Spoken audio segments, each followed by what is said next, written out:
Nah mau saya di sini bayangkan itu anak kita, gitu. Kenangannya dengan kita, dengan bapaknya, dengan ibunya ini kurang baik, kenangannya di luar baik, sehingga anak kita cenderung tidak ngidolakan kita, meninggalkan kita. Jadi menurut saya belajar akhlak paling pokok adalah kaitannya dengan kepentingan anak-anak kita. Saya bukan niat sombong ya, saya itu alhamdulillah sampai sekarang itu masih sering mandikan anak saya, jalan-jalan sama anak saya, hak-haknya. Bahkan saya ini punya ajaran yang agak unik, tapi istri saya sudah menerima. Dulu ya sempat janggal-janggal itu iskal, ini sekarang sudah menerima. Saya punya anak yang biasa ikut adik saya, adik Fuad itu masih kelas 2 SD. Mulai kelas 1 SD, mulai kelas 2 saya bilang, kalau kamu ingin jajan, bapak pas tidur bangunkan. Padahal anak saya itu punya santri, punya banyak yang bantu lah. Dulu istri saya protes, itu kan melatih anak nggak sopan karena bangunkan orang tua. Enggak, kata saya, sopan itu nomor 2, nomor 1 itu hukum. Terus saya beri penjelasan.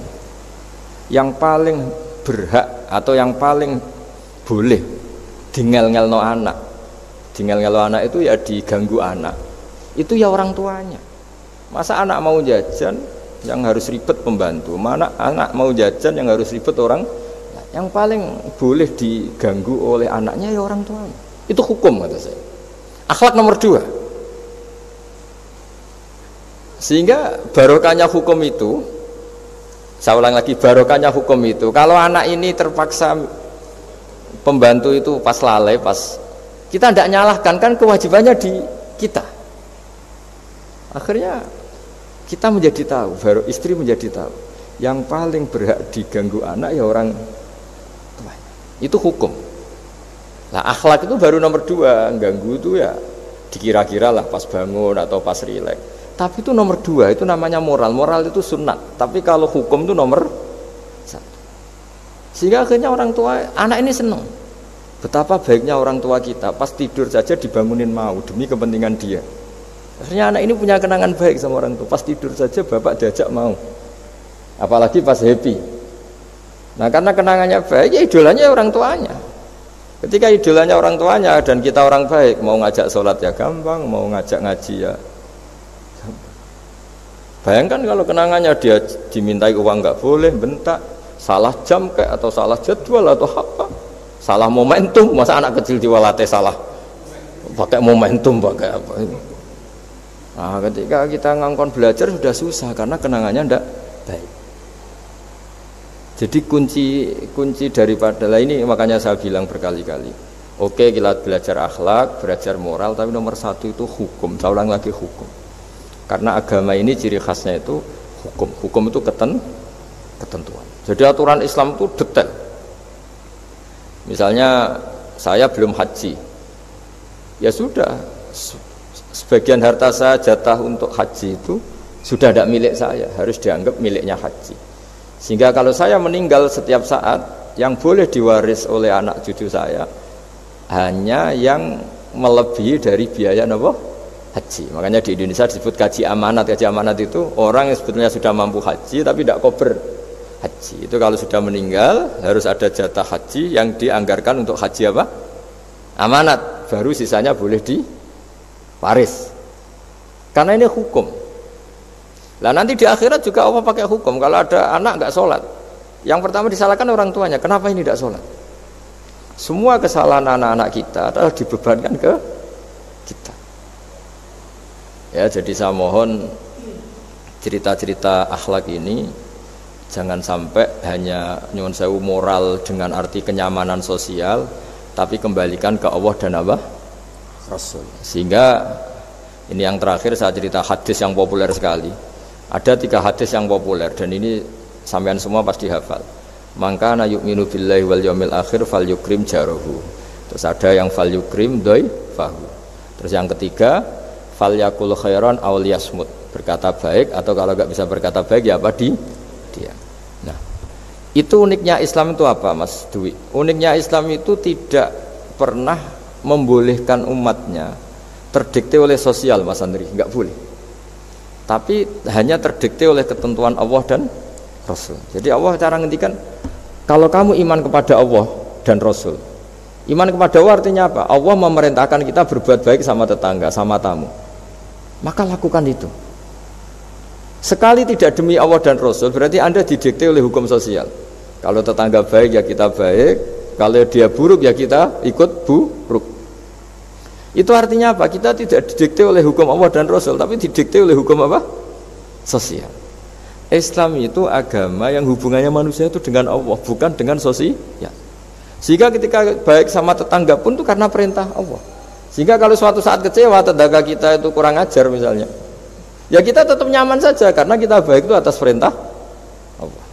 Makanya masyhur di kalangan ahli hadis ada dawuh Nabi, la takunu imma'atan taquluna in ahsanan nas ahsanna wa in dzalamuna dzalamna. Kamu jangan jadi orang yang didikte sosial, kalau orang baik kamu baik, kalau orang buruk kamu ikut buruk. Itu namanya orang yang enggak punya prinsip. Tapi walakin wattinu anfusakum, kata Rasulullah, kuatkan prinsip kamu, jika manusia baik kamu akan baik, dan manusia ketika buruk kamu pun tetap ingin baik. Nah, dengan demikian itu berarti kebaikan kamu itu atas perintahnya Allah dan Rasul, bukan atas nama sosial. Sehingga misalnya ada orang birrul walidain, ibunya bawaannya cerewet, mbahnya cerewet, ya tetap baik. Tapi kalau kamu didikte sosial, sekali ibu kamu bawel, dah malas lah ketemu ibu bawel.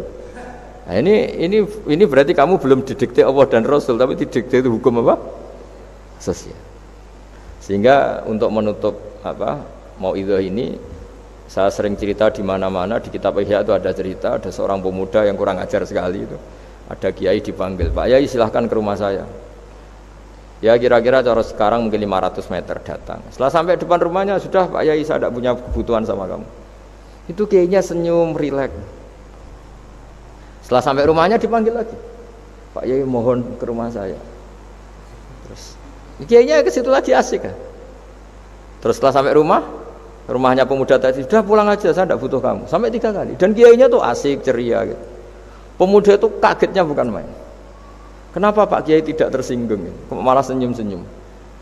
Jong, kata orang Jawa ini. Ini cerita di Ihya. Saya tuh senang sekali nuruti perintah Allah. Allah menghentikan, saya disuruh hormat tetangga. Lah kamu tetangga saya. Dan saya alhamdulillah bisa nuruti karep kamu. Disuruh ke kamu, saya ke kamu. Dan sekarang karep kamu saya pulang, ya saya pulang. Syukur sekali hari ini saya bisa nuruti perintah Allah sampai 3 kali. Nangis pemuda itu. Loh kalau kamu kan mau tampar, ini kan pelecehan. Itu kan kurang ajar betul, kiai digambar. Tapi wali-wali itu enggak berpikirannya tidak seperti itu. Kalau kamu tidak wali ya memang aneh pikiran itu, tapi yang benar ya itu. Nah, jadi lewat ngaji ini saya mohon dah semua teman-teman yang di BI maupun seluruh kita, akhlak itu nomor 1. Dengan makna tapi setelah kepastian hukum. Setelah kepastian hukum. Jadi misalnya senyum itu sunat karena kita merayu mitra bisnis untuk bisnis yang halal. Tapi kalau bisnis kita bodong, ya semua orang yang ingin nipu kan ya pasti senyum lah. Berarti yang pahalanya besar ya orang-orang penipu, karena senyumnya lebih sering timbang yang enggak nipu. Jadi artinya akhlak itu menemukan momentum sebagai ibadah setelah ada kepastian hukum halalnya. Tapi kalau nggak ada kepastian hukum halalnya, ya ini senyum itu dievaluasi tadi. Misalnya orang ngerayu juga harus senyum, orang nipu juga harus senyum. Ini yang mungkin banyak diabaikan. Saya kira demikian, dan mohon maaf karena sebetulnya kalau andaikan tadi jalannya normal mungkin saya nggak terlambat. Itu kan banyak lubang-lubang karena itu biasanya kan karena hujan itu. Tapi ya saya suka tetap terlambat biar keren, pernah nunggu kiai. Jadi kalau dalam teori agama itu sama kok. Sholat, Nabi itu pernah sholat isya itu setengah 3 dini hari. Sahabat biasanya kan beliau suka awal waktu. Terus ketika sahabat tanya, kata Nabi, malam ini spesial karena kamu lama sekali nunggu sholat. Nggak semua orang malam ini bisa menunggu sholat.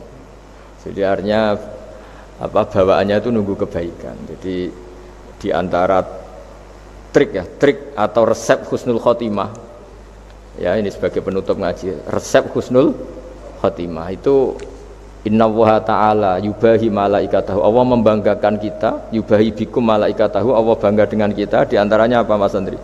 Umatnya Rasulullah SAW itu kalau habis subuh ditanya, ngapain kamu hidup nunggu sholat duhur?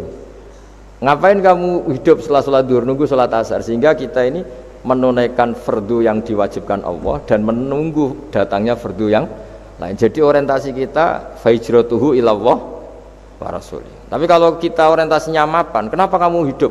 Saya mau mati setelah mapan, saya mau mati setelah jabat. Ini kan berarti perjalanan kamu ilad dunya, orientasi kamu dunia. Faman kana hijratu ilad dunya aw imra'atin yankihuha fa hijratuhu ila ma hajara ilaih. Tapi kalau kamu niatnya, kenapa kamu berani hidup? Supaya bisa sholat, supaya bisa ibadah. Berarti perjalanan kamu hanya menuju Allah dan Rasul. Jadi sehingga di antara alamat husnul khotimah adalah orang setiap sudah melakukan satu kebaikan berani hidup karena berharap bisa melakukan kebaikan yang lain. Jadi dari satu kebaikan rutenya menuju kebaikan yang lain. Ya, saya kira demikian dan mohon maaf. Assalamualaikum warahmatullahi wabarakatuh.